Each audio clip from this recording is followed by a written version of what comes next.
ke akun Cortex-nya masing-masing ya. Terus itu ada menu lupa kata sandi. Jadi Bapak Ibu yang eh, akun sudah pernah registrasi ya di akun DJP Online. Nah, jadi kalau sudah pernah registrasi akun DJP Online, jadi kalau ingin akses ke Cortex itu tinggal masuk akses, tinggal diklik lupa kata sandi ya. Jadi kita membuat kata sandi baru untuk aplikasi Cortex. Nah, jadi datanya sebenarnya sudah dipindahkan langsung dari DJP Online. Jadi tinggal membuat sandi baru untuk aplikasi Cortex-nya. Oke, next. Nah, ini jika Bapak Ibu ingin mengajukan perubahan kata sandi, tinggal dimasukkan NIK-nya di kolom ID pengguna. Lalu bisa diklik surat elektronik atau nomor gawai ya. Karena itu adalah tujuan untuk konfirmasi. Jadi akan dikirimkan link reset password ke tujuan yang dipilih. Nah, bisa email atau nomor HP. Tapi kalau milih nomor HP itu dipastikan ada passwordnya Bapak Ibu ya. Ada pulsanya. Jadi kalau nggak ada pulsa dia nggak bisa masuk. Nah, kalau memang Bapak Ibu nggak ada pulsa, hanya ada paket internet, bisa dipilih surat elektronik ya. Jadi akan dikirimkan melalui email. Nah, ini bentuk email atau bentuk SMS-nya. Jadi ada link berwarna biru. Jadi Bapak Ibu tinggal diklik aja link berwarna biru. Nah, nanti akan diarahkan langsung menuju website Cortex untuk mengisi kata sandi baru. Nah, itu ada new password dan confirm passwordnya. Jadi kalau untuk password Cortex ini ada syarat-syaratnya Bapak Ibu ya. Nah, dia minimal 8 karakter, harus ada huruf besar, huruf kecil, angka, dan satu karakter khusus. Jadi karakter khusus ini seperti add, pagar, dolar ya. Nah, itu harus ada karakter khusus seperti itu. Minimal ada satu ya.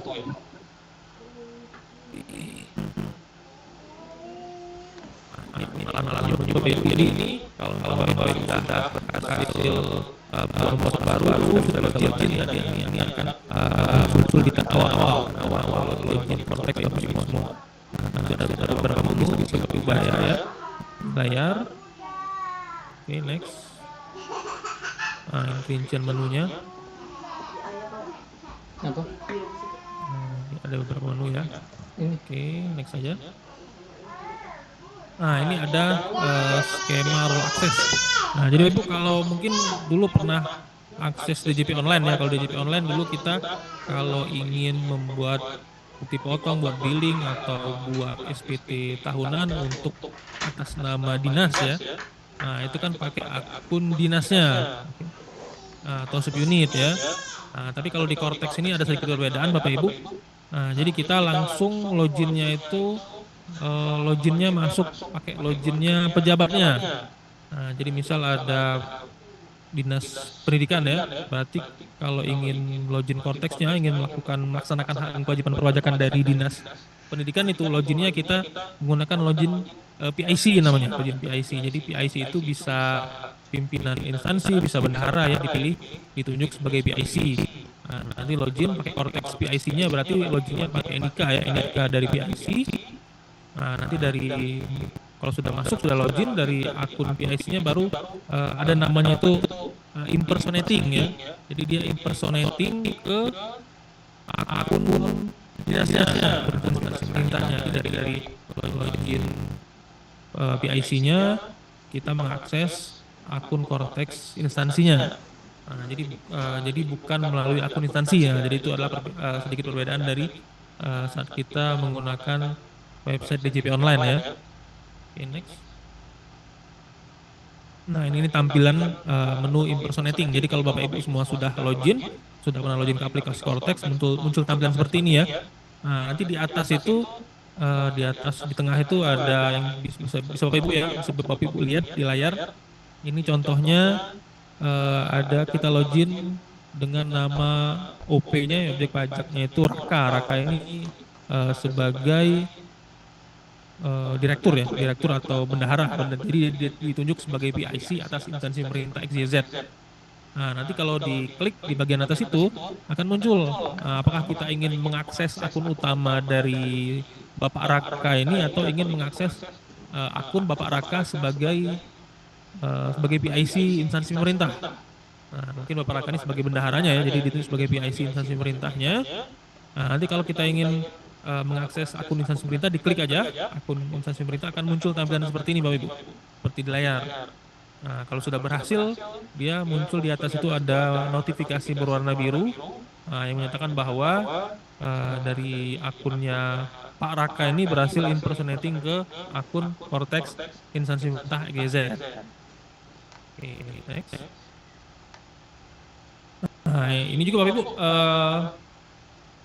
Bapak Ibu yang sudah akses ya. Jadi tadi langkah-langkahnya pertama kita lupa password dulu, buat password terus login. Nah, itu pertama Bapak Ibu harus langsung mengajukan permohonan sertifikat digital. Nah, karena nanti kan di sini Bapak Ibu kepala sekolah atau bendahara atau operator ya akan ditunjuk sebagai PIC subunit. Nah, jadi karena kan yang kita dinas pendidikan ini kan yang dikasih NPWP hanya dinasnya.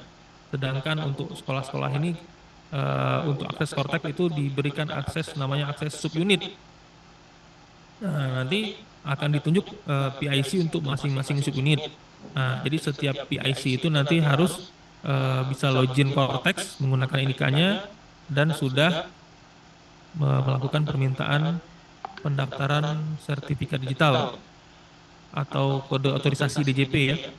Nah, ini langkah-langkahnya. Pertama, setelah login ya, masuk ke akun utamanya dari PIC subunit. Nah, itu diklik dulu di awal itu di portal, bagian portal saya, lalu ada menu di tengah-tengah itu permohonan kode otorisasi atau sertifikat digital. Oke, setelah diklik, oke, next. Nah, akan muncul tampilan seperti ini.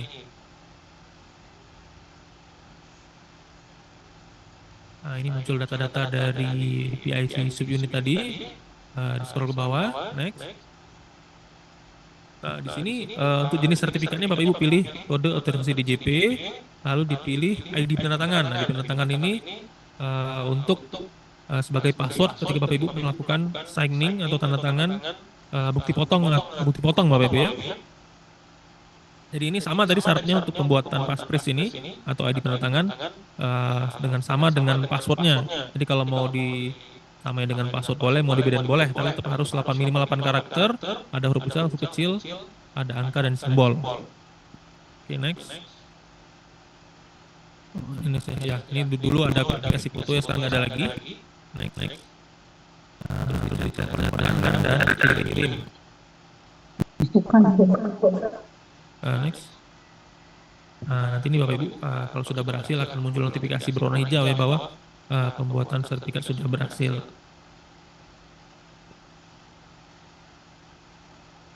Nah, ini lanjutnya kita masuk ke menu penggantian PIC ya. Next. Jadi kalau untuk instansi pemerintah ini dia PIC-nya ketika login ke Cortex dia default mengambil PIC yang terdaftar di DJP online. Nah, tapi PIC ini bisa dirubah Bapak Ibu ya. Bisa dirubah di menu informasi umum, lalu diklik edit. Nah, nanti bisa di scroll ke bawah di bagian pihak terkait. Nah, nanti di situ sudah bisa Bapak Ibu lihat pihak terkaitnya sudah terdaftar. Nah, itu bisa ditambah kalau memang PIC yang mau orang pribadi yang ingin ditambahkan sebagai PIC belum terdaftar bisa diklik tambah Bapak Ibu ya. Kalau sudah terdaftar bisa tinggal diklik aja, diklik edit ya. Oke, next. Nah, ini kalau ingin kita melihat siapa PIC-nya bisa di scroll ke kanan ya, digeser ke paling kanan. Nah, itu adalah PIC yang terdaftar. Jadi itu bisa dirubah ya. Kalau ingin mengganti bisa diklik edit. Next. Nah, lalu untuk menu PIC-nya itu dicek atau uncheck ya.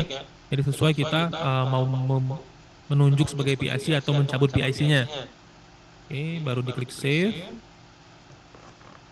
Nah, ini kalau memang belum terdaftar sebagai pihak terkait bisa diklik tambah. Next. Nah, diisikan data-datanya ya. Terutama itu harus mengisikan NIK yang bersangkutan. Nah, lalu di nomor 9 itu apakah PIC? Nah, dia bisa diklik dicentang di nomor 9 ya. Lalu diklik save di nomor 13. Oke, next. Nah, kalau sudah ditambahkan atau sudah diganti PIC-nya, kita scroll ke bawah sekali, dicentang pernyataan dan diklik kirim. Nah, oke. Nanti kalau sudah berhasil nanti ada notifikasinya ya berwarna hijau kalau sudah berhasil mengganti atau menambah PIC. Nah, ini untuk penambahan subunit Bapak Ibu ya. Nah, jadi kalau ini case-nya kan dari Dinas Pendidikan Bapak Ibu. Case Dinas Pendidikan jadi ingin menambahkan subunit. Nah, jadi nanti untuk sekolah-sekolah kan itu ditambahkan subunitnya dari Dinas Pendidikan. Nah, caranya nanti kita login ke PIC-nya Dinas Pendidikan, lalu impersonating ke akun Cortex Dinas Pendidikan.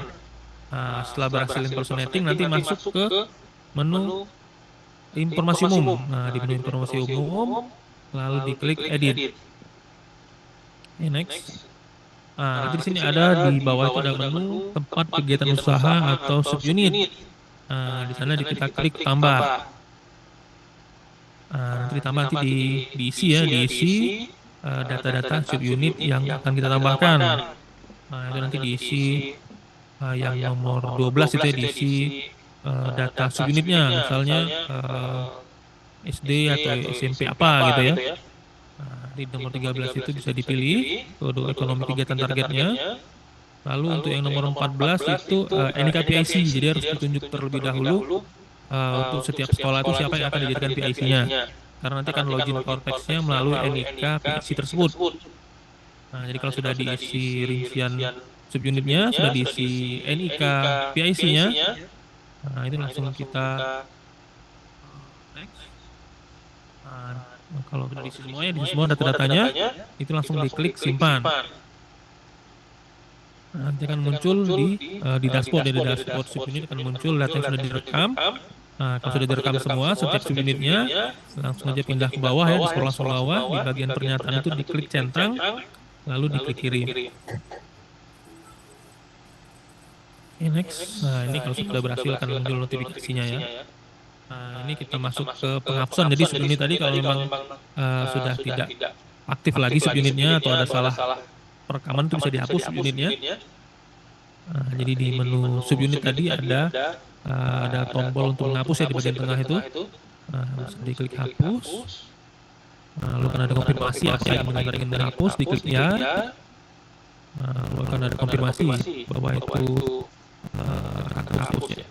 Nah, diklik pernyataan, lalu diklik kirim. Jadi setiap kita ingin perubahan data ya pasti ada. Kita harus mengklik pernyataan di bagian bawah dan diklik kirim untuk melakukan perubahan. Nah, ini selanjutnya untuk penambahan hak akses pegawai. Jadi untuk PIC subunit yang sudah didaftarkan tadi, nah itu akan harus ditambahkan hak aksesnya oleh Dinas Pendidikan. Oke, next. Sama tadi loginnya menggunakan login NIK PIC dari Dinas Pendidikan. Next, lalu impersonating ke akun Cortex instansinya. Nah, di bagian informasi umum, di bagian kita klik edit. Nah, kita masuknya ke menu pihak terkait. Nah, jadi di menu pihak terkait ini kita klik tambah ya, klik tambah. Nah, itu ditambahkan dimasukkan data-data dari PIC subunit tadi. Nah, dimasukkan itu yang paling penting itu ada, yang penting ada NIK-nya ya, NIK dan data lain diisi, lalu diklik save. Oke. Nah, lalu untuk menambahkan hak aksesnya kita masuknya ke menu wakil atau kuasa ya, wakil atau kuasa. Diklik di nomor 16 itu, lalu setelah muncul menu dashboardnya, kita pilih nama PIC terkait ya, yang ingin ditambahkan role-nya, lalu diklik tetapkan role. Next. Nah, akan muncul pilihan ini, jadi pilihan role apa saja sih yang akan kita tambahkan ke PIC tersebut, ke pihak terkait tersebut ya. Nah, jadi kalau untuk sekolah ini bisa ditambahkan drafter ya. Jadi untuk bukti potong 21, potong unifikasi sebagai drafter dan sebagai signer juga untuk pembuatan bukti potong 21 dan bukti potong unifikasinya. Jadi mungkin bisa dikasih 4 role ya. 4 role itu dia sebagai signer dan drafter bukti potong 21 dan unifikasi. Lalu diklik simpan. Nah, lanjut ke profil wajib pajak. Next. Nah, ini pengenalan aja Bapak Ibu ya, pengenalan data-data informasi umum yang bisa kita dapat, yang bisa dilihat di aplikasi Cortex ini. Oke, next.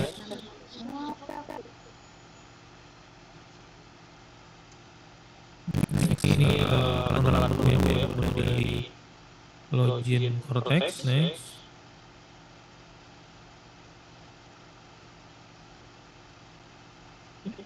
Nah, ini kita lanjut ke pembuatan pelaporan SPT masa PPN ya.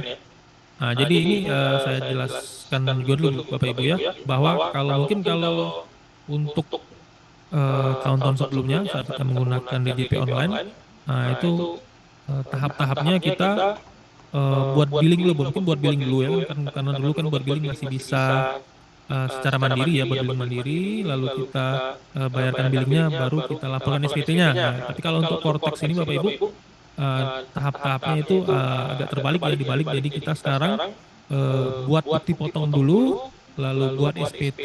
Setelah kita laporkan SPT-nya, baru akan terbentuk billing yang bisa kita bayarkan gitu ya Bu. Jadi sekarang memang benar-benar kita harus dibuat benar bukti potongnya dan SPT-nya Bapak Ibu.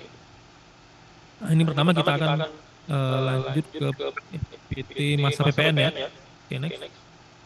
Nah, sebelum kita buat SPT masa PPN dan buat billing PPN-nya, pertama-tama kita harus masuk ke menu e-faktur dulu, menu e-faktur tadi ya. Di menu e-faktur, lalu kita cek dulu di bagian pajak masukan. Nah, di bagian pajak masukan kita lihat apakah ada rekanan yang membuat faktur atas nama instansi kita. Nah, jadi Bapak Ibu untuk kedepannya ya, karena Cortex ini sekarang hanya untuk pembuatan billing PPN dia hanya mengambil data-data yang rekanan kita itu membuat faktur. Jadi kalau rekanan kita nggak buat faktur, kita nggak bisa buat billingnya. Nah, sedangkan rekanan yang bisa buat faktur itu hanya rekanan yang statusnya sebagai PKP atau pengusaha kena pajak. Nah, jadi kedepannya diharapkan ke Bapak Ibu semua itu apabila ingin bertransaksi menggunakan dana APBN atau APBD, itu transaksinya dengan rekanan yang sudah terdaftar sebagai PKP. Nah, jadi tersebut bisa buat faktur. Nah, jadi ketika rekanan itu sudah buat faktur, nanti akan otomatis muncul di menu pajak masukan. Nah, bisa Bapak Ibu lihat di layar ya. Kalau rekanan tadi dia buat pajak faktur pajak atas nama instansi kita, akan langsung otomatis muncul di menu pajak masukan. Nah, ini nanti kalau misalnya waktu sudah mulai mengakses dan belum muncul ya, bisa diklik refresh saja ya. Klik refresh, nanti dia kalau memang sudah pernah ada yang buat faktur pajak masukan, dia akan muncul. Nah, kalau sudah kita cek sudah benar-benar valid faktur pajak yang dibuat oleh rekanan kita, nah, baru kita masuk ke menu SPT, surat pemberitahuan. Oke, next.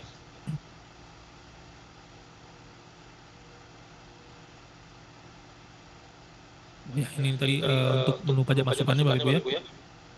Nah, nanti itu faktur pajak yang dibuat oleh rekanan itu bisa kita download ya. Kalau ingin kita cek di menu web berwarna merah, itu ada tombol untuk mendownload PDF-nya. Oke, next.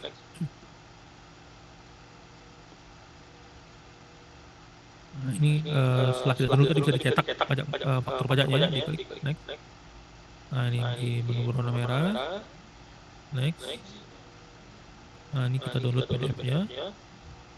Nah, PDF berhasil terdownload. Nah, ini adalah tampilan dari faktur pajak yang sudah dibuat oleh rekanan. Nah, jadi Bapak sebenarnya nggak perlu minta lagi ya, nggak perlu minta faktur pajak lagi kalau langsung sampai KP ya. Jadi fakturnya itu sudah langsung tergenerate ke akun Cortex-nya instansi. Oke, next. Ini kita next saja ini untuk retur.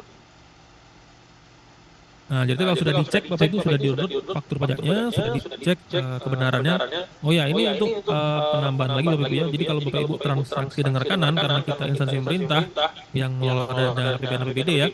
Jadi kita instansi pemerintah itu kan wajib motong PPN sebagai pemungut PPN. Nah, jadi rekanan kalau transaksi dengan kita sebagai pemungut itu faktur pajaknya harus menggunakan kode faktur 02. Nah, jadi bukan 01, bukan 04 ya. Jadi kode fakturnya diinfokan ke rekanannya dibuat dengan 02. Nah, karena dengan faktur 02 itulah berarti nanti akan muncul di SPT masa PPN kita sebagai pihak pajak 02 nanti pihak PPN ya muncul di dashboard PPN-nya dan kita nggak bisa buat transaksi tersebut. Nah, jadi pastikan berada kanan untuk membuat faktur atas nama instansi pemerintah itu nama kode faktur 002. Next. Nah, kita masuk ke laporan SPT ya. Next. Nah, tadi kalau sudah diklik surat pemberitahuan akan muncul tampilan seperti ini ya. Jadi di sini di menu surat pemberitahuan ini, nah di sini buat SPT masa PPN, SPT masa unifikasi dan SPT masa 21 ya. Jadi untuk instansi pemerintah sekarang ini melalui aplikasi Cortex ada 3 kewajiban ya untuk dilaporkan. Itu yang pertama SPT masa PPN, yang kedua SPT masa PPA 21 untuk gaji dan tunjangan, dan SPT unifikasi. Itu untuk transaksi seperti pembelian barang dan jasa.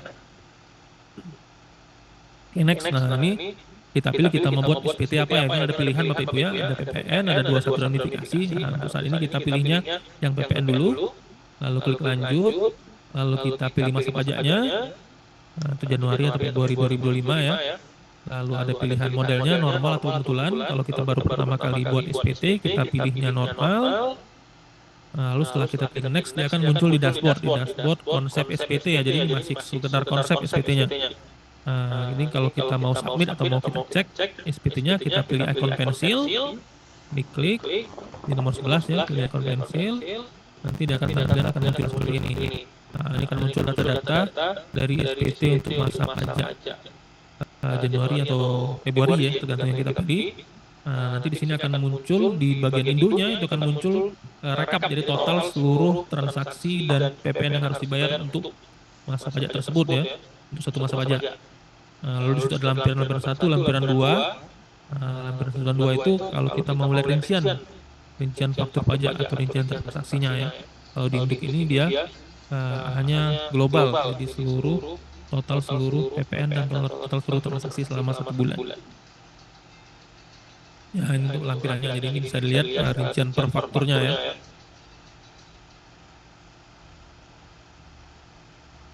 Ini kalau sudah dicek dan sudah benar-benar valid isinya ya, sudah benar semua, kita masuk ke induk lagi, ke bagian bawah sekali di bagian induk, itu kita centang pernyataan, kita isi jabatan penanda tangan, bendahara atau pimpinan ya bisa.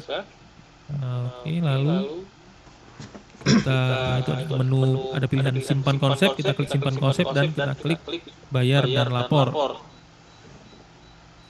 Nah, dia akan muncul tampilan seperti ini ya. Ini adalah menu untuk melakukan penandatangan secara elektronik. Nah, jadi kita pilihnya kode otorisasi DJP, dan untuk kata sandi penandatangan itulah kata sandi yang sudah kita masukkan saat membuat saat mengajukan permohonan kode otorisasi atau sertifikat elektronik. Itu jadi diisikan paspresnya kata sandi tanda tangannya, lalu diklik simpan dan konfirmasi tanda tangan. Nah, kalau sudah berhasil tanda tangan elektroniknya, jadi SPT tadi yang awalnya di menu konsep, dia akan turun masuk ke menu SPT menu pembayaran. Nah, jadi kalau SPT-nya ini sudah masuk ke menu pembayaran, seharusnya sudah terdownload otomatis billingnya. Nah, memang SPT-nya statusnya kurang bayar, harus ada pajak yang harus bayar. Nah, dia akan otomatis langsung meng-create billing.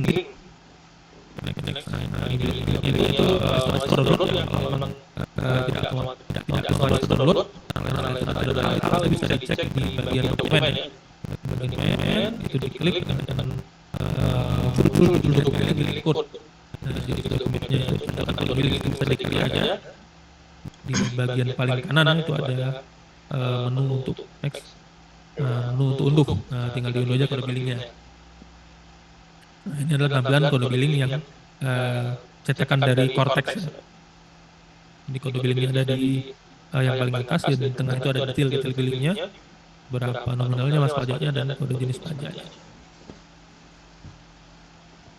Nah, jadi kalau billing tadi sudah dibayarkan, sudah lunas, SPT tadi akan langsung otomatis statusnya menjadi terlapor ya, sudah dilaporkan, dan akan otomatis bisa di-download bukti pelaporan SPT-nya.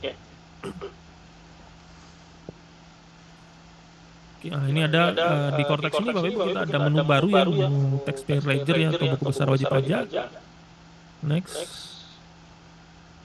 Nah, jadi di atas itu ada yang berwarna kuning Bapak Ibu, bisa diklik buku besar ya. Buku besar ini nanti akan muncul rincian seluruh hak dan kewajiban perpajakan ya, baik itu pembayaran-pembayaran yang sudah kita lakukan atau mungkin ada pajak-pajak yang harus dibayar ya. Nah, itu nanti akan muncul rinciannya di buku besar.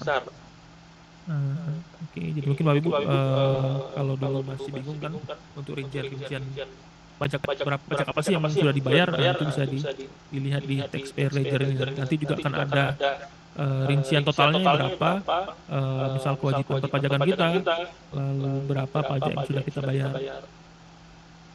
Oke, next.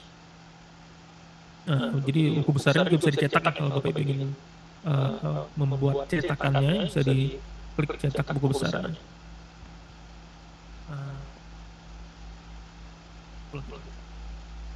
Selanjutnya kita masuk ke menu baru juga Bapak Ibu ya. Ini di Cortex ini ada namanya deposit pajak. Nah, jadi deposit ini mungkin Bapak Ibu sudah pernah dengar ya. Nah, jadi ini dia ya mungkin seperti GoPay ya Bapak Ibu. Mungkin Bapak Ibu pernah ada yang pakai aplikasi GoPay.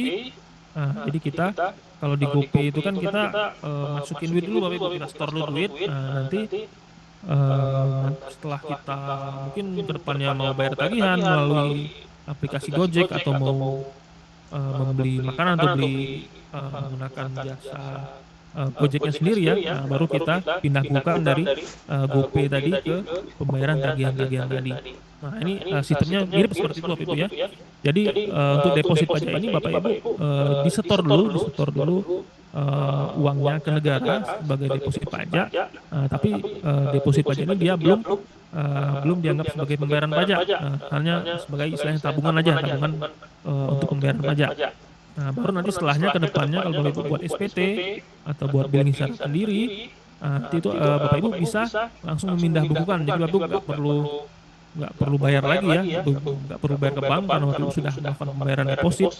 Jadi nanti dari menu deposit tadi langsung dipindah bukukan ke pembayaran yang akan Bapak Ibu bayar. Misal ada tunggakan pajak, STP, SKP atau billing melalui SPT. Jadi langsung dipindahkan dari deposit ke pembayaran tersebut. Jadi kalau Bapak Ibu ingin melakukan pembayaran deposit, itu bisa Bapak Ibu masuk ke menu pembuatan kode billing secara mandiri ya. Nah, ini di bagian pembayaran, Bapak Ibu masuk ke layanan mandiri kode billing. Oke, next. Nah, sini klik lanjut. Pilih kode jenis pajaknya itu 411618 dan kode jenis setorannya itu 100 ya. Nah, itu rinciannya itu setoran untuk deposit pajak. Oke, next. Lalu diisikan berapa nominalnya dan keterangannya ya. Mungkin Bapak Ibu ke depannya mungkin ada mau pembayaran untuk pembayaran pasal 21 atau PPN atau pembayaran 2223 ya. Jika Bapak Ibu ingin melakukan pembayaran tapi mungkin terkendala saat ingin membuat billingnya, itu kalau Bapak Ibu mau bisa dibuatkan billing deposit terlebih dahulu. Jadi dibuatkan nilainya berapa, lalu nanti diisikan keterangannya. Mungkin keterangan ini ini untuk pembayaran atas transaksi apa gitu ya, atau pembayaran atas pemberian gaji bulan berapa. Jadi kalau Bapak Ibu ingin membayar deposit ini, untuk keterangannya bisa secara rinci ya, dibuat secara rinci. Itu nggak masalah ketika di secara rinci ini pembayaran buat apa sih. Nanti ketika Bapak Ibu ingin memindah bukukan depositnya ke pembayaran sebenarnya itu, jadi Bapak Ibu ada catatannya, pembayaran deposit senilai sekian itu dipindahkan ke pembayaran PPN atau pembayaran PPh 21. Oke, next. Ini adalah bentuk billingnya ya, billing deposit pajak. Ini next. Next saja.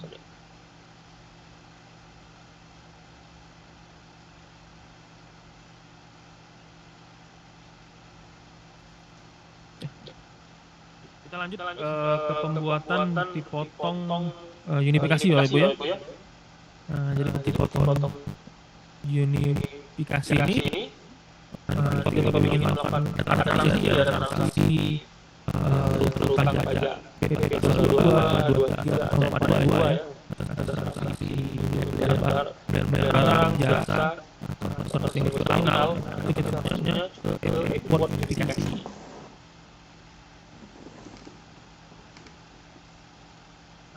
membuat input notifikasi, masuknya ke menu e-Bupot Bapak Ibu ya. Di atas itu ada portal saya, e-faktur, lalu menu e-Bupot. Nah, e-Bupotnya diklik, nanti akan muncul banyak pilihan ya. Kita pilihnya yang paling atas. Itu ada BPPU, bukti potong pajak unifikasi. Oke, diklik, nanti akan muncul tampilan bukti potongnya.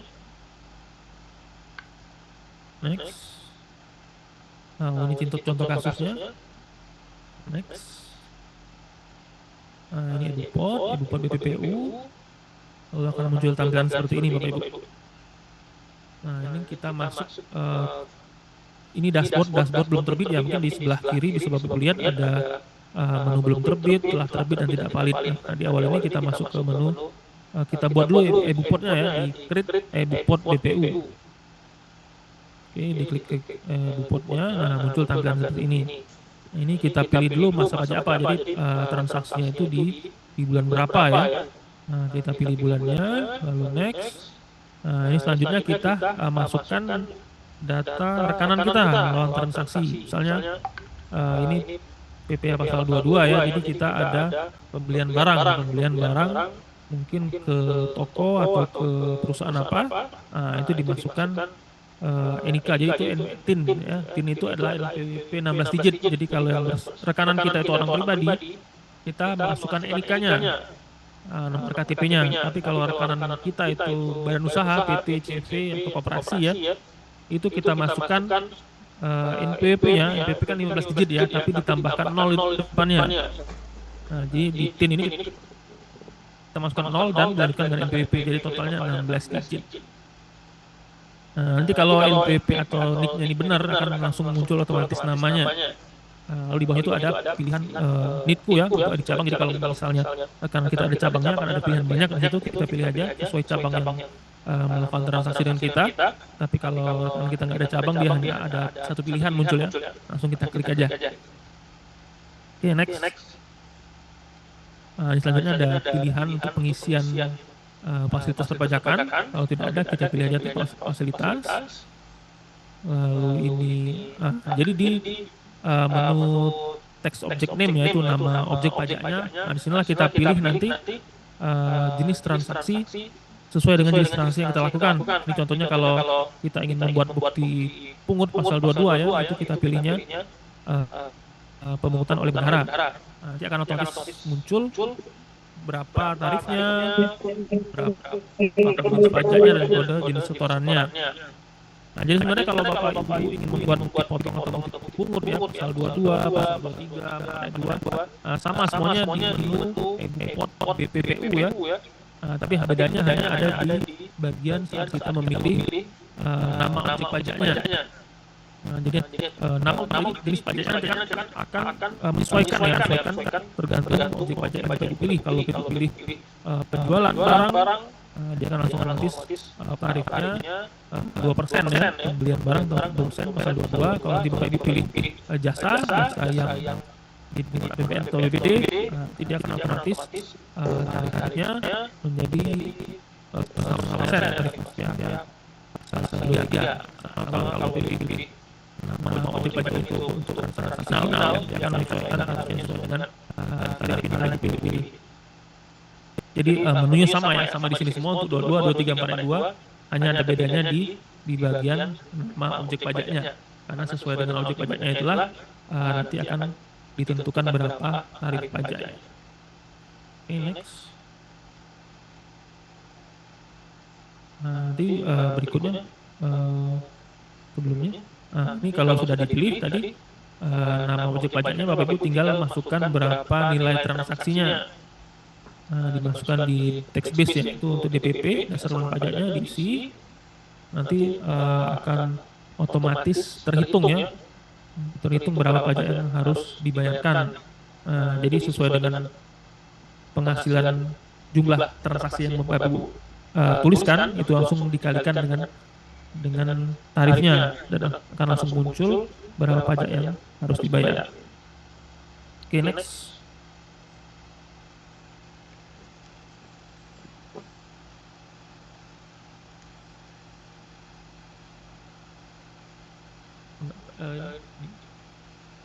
Oke, nah ini selanjutnya setelah mengisi setelah mengisi berapa nilai DPP-nya tadi ya, kita scroll ke bawah lagi, itu akan ada menu untuk pengisian dokumen referensi ya, dokumen terkait transaksi yang Bapak Ibu lakukan. Jadi ini bisa Bapak Ibu pilih ya, bisa invoice, faktur pajak, atau akte sesuai dengan dokumen dasar transaksinya. Kalau sudah dipilih, next Bapak Ibu isikan berapa nomor dokumennya. Jadi ini contohnya dokumen dasar transaksinya itu adalah faktur pajak. Jadi Bapak Ibu pilih diisikan nomor dokumen dan tanggal dokumennya. Next. Lalu akan ada muncul pilihan Bapak Ibu ya. Apakah transaksi ini dibayar dengan mekanisme langsung atau uang persediaan. Jadi kalau untuk mekanisme langsung ini hanya untuk transaksi yang dilakukan melalui KPPN. Jadi hanya untuk instansi pusat yang mengelola dana APBN Bapak Ibu ya. Jadi kalau kita di Dinas Pendidikan yang mengelola dana APBD, itu pilihannya hanya memilih mekanisme uang persediaan. Jadi walaupun nanti di data pembayaran itu ada tertulis mekanisme langsung ya, tapi tetap dari segi pajakannya karena kita dana APBD, kita pilihnya mekanisme uang persediaan. Oke, next.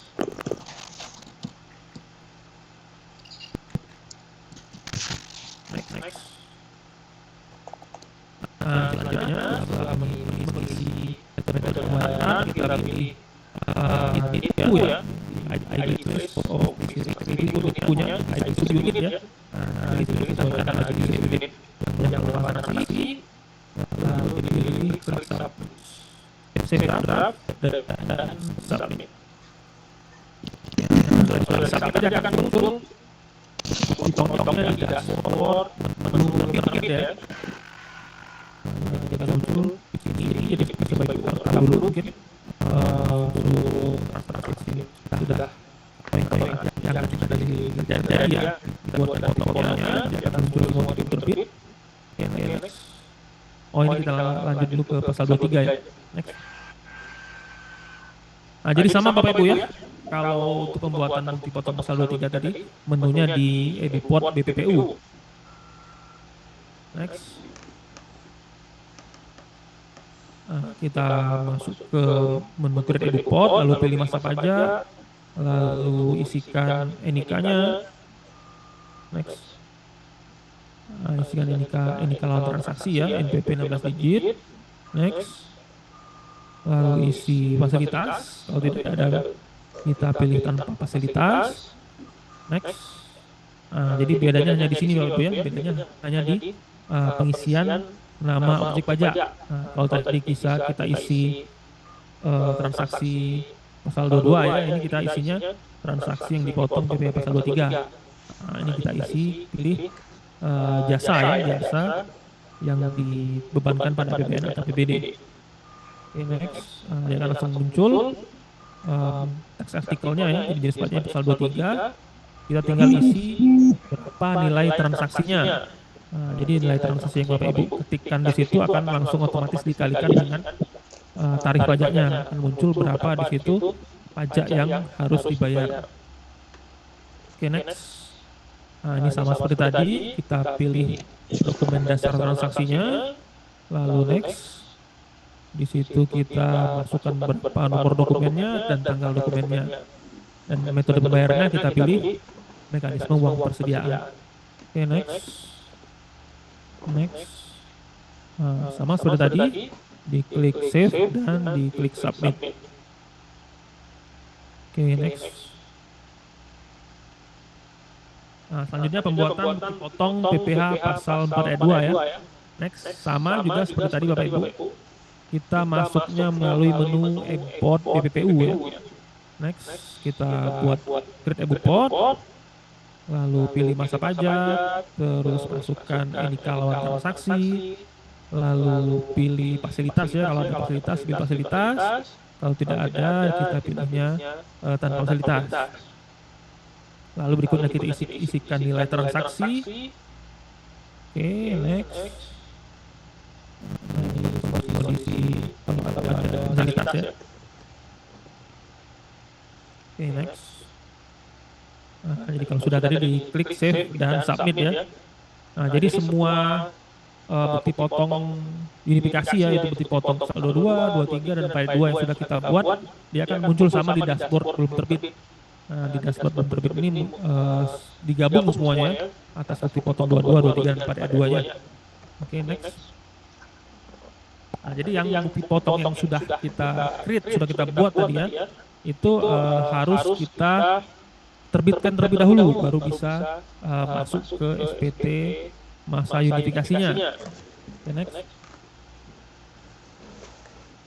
Nah, ini cara untuk menerbitkannya, itu ada kotak ya, kotak di sebelah kiri di dashboard bukti potongnya, tinggal diklik aja. Apabila ingin langsung klik semuanya bisa diklik yang nomor 1 ya.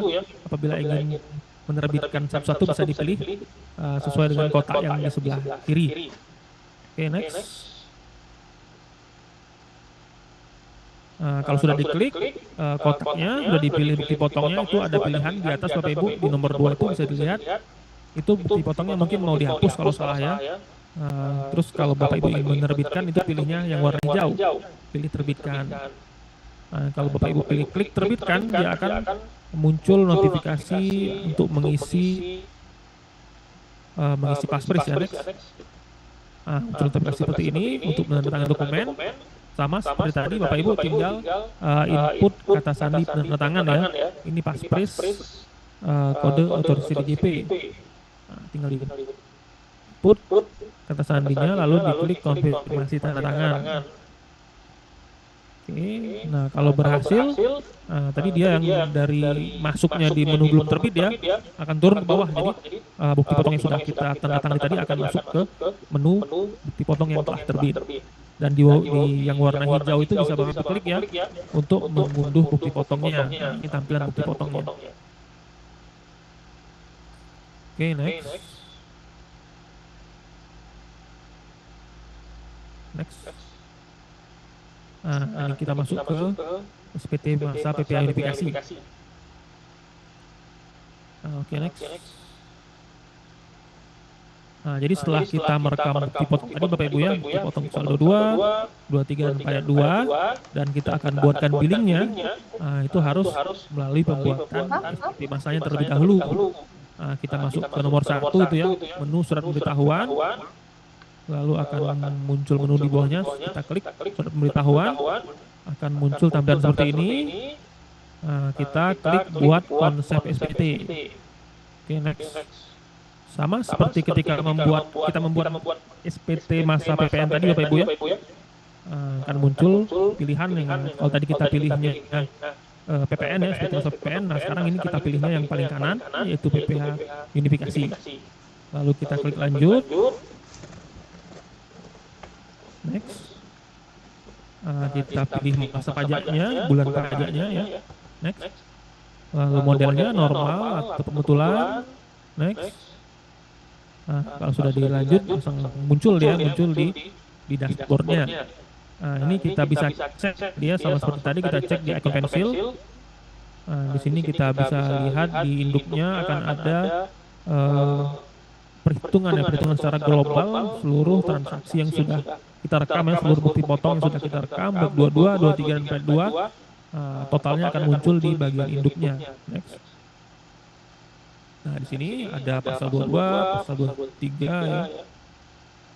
Jadi pasal 22-nya berapa nominal transaksinya, berapa pajak yang harus dibayar.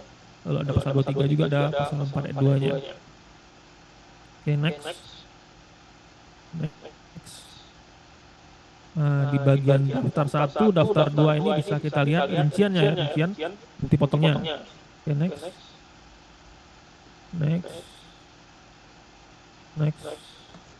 Jadi kalau sudah kita cek tadi di bagian induknya totalnya sudah cocok dan di rinciannya sudah benar ya, baru balik lagi ke bagian induk, ke halaman yang paling bawah. Itu kita centang pernyataan dan kita klik bayar dan lapor. Oke, next. Sama seperti tadi akan muncul notifikasi untuk mengisi kata sandi tanda tangan ya, input kata sandinya, lalu klik simpan dan konfirmasi tanda tangan. Setelah berhasil kita tanda tangani SPT-nya, dan yang tadi yang dari konsep download ke menu SPT menu pembayaran. Jadi dia otomatis akan download ID-nya ya. Oke, next. Nanti billingnya itu bisa dicek Bapak Ibu kalau dia gagal download, ya harusnya itu berhasil download. Tapi itu bisa juga kalau Bapak Ibu ingin mendownload ulang di menu pembayaran, lalu pilih daftar kode billing yang belum dibayar. Akan muncul tampilan seperti ini, bisa dilihat di dashboardnya. Next. Oke, nah tadi kalau billingnya tadi sudah Bapak Ibu bayar, SPT masa unifikasinya akan langsung otomatis pindah ke menu SPT telah dilaporkan. Dan Bapak Ibu bisa mendownload bukti penerimaan elektroniknya. Nah, ini untuk bukti penerimaan elektronik dan tampilan induk dari SPT unifikasinya.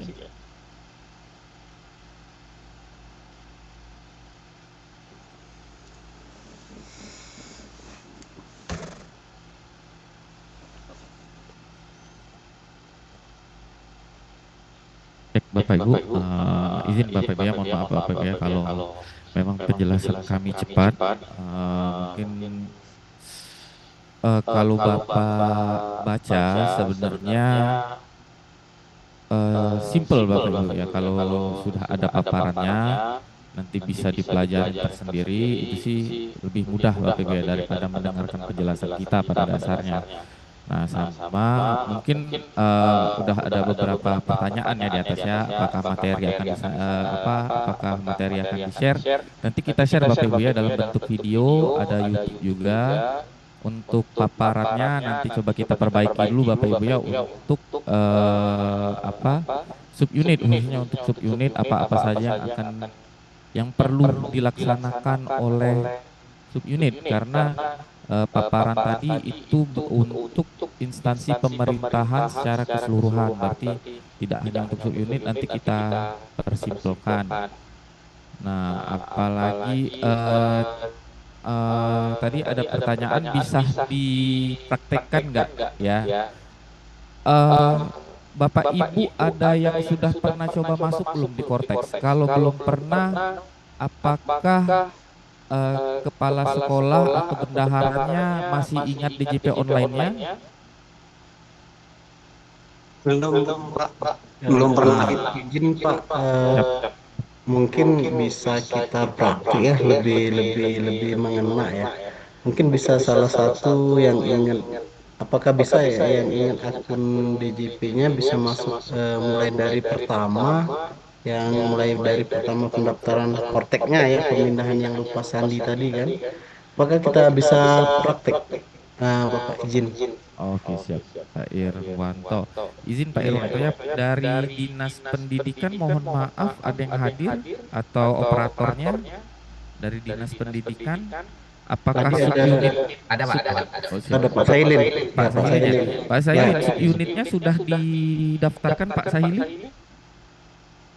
Kalau subunit udah didaftarkan semua Pak waktu saat di DJP online. Kalau di Cortex-nya Pak? Di Korteknya belum Pak. Belum Pak ya, siap. Nah itu mohon maaf Bapak Ibu ya, mungkin Bapak Ibu